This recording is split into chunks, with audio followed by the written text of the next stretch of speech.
कल्पना कीजिए एक दिव्य, शांत और अलौकिक वातावरण की, जहां स्वर्णिम प्रकाश चारों ओर फैल रहा है।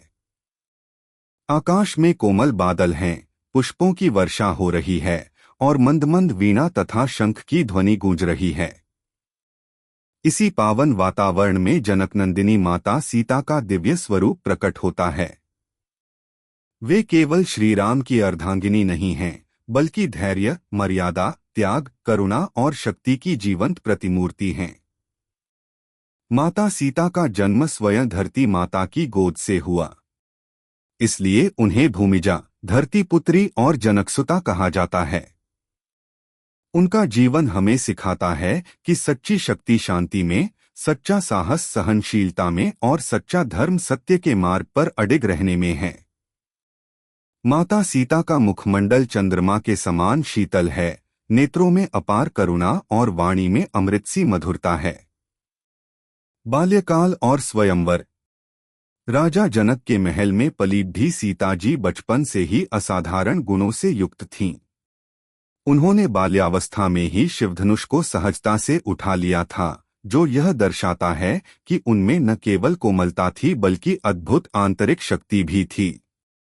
स्वयंवर में जब श्रीराम ने शिवधनुष को तोड़ा, तब यह केवल विवाह नहीं था, बल्कि धर्म और मर्यादा का मिलन था।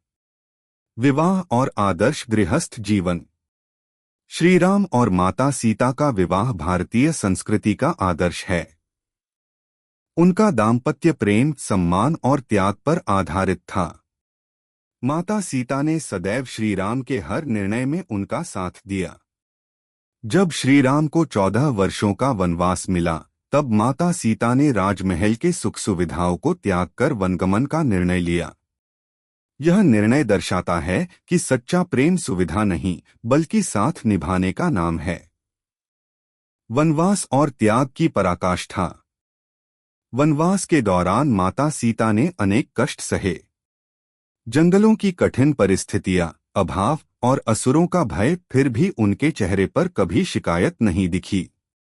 वे हर परिस्थिति में श्रीराम के साथ अडिग रहीं।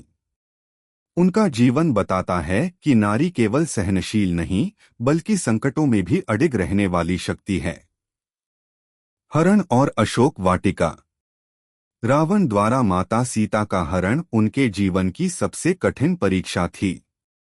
लंका की अशोक वाटिका में रहते हुए भी उन्होंने अपने आत्मसम्मान और पतिव्रत धर्म को कभी नहीं छोड़ा। रावण के ऐश्वर्य, भय और प्रलोभन वीडियो को देखने के लिए लाइक एंड सब्सक्राइब करिए।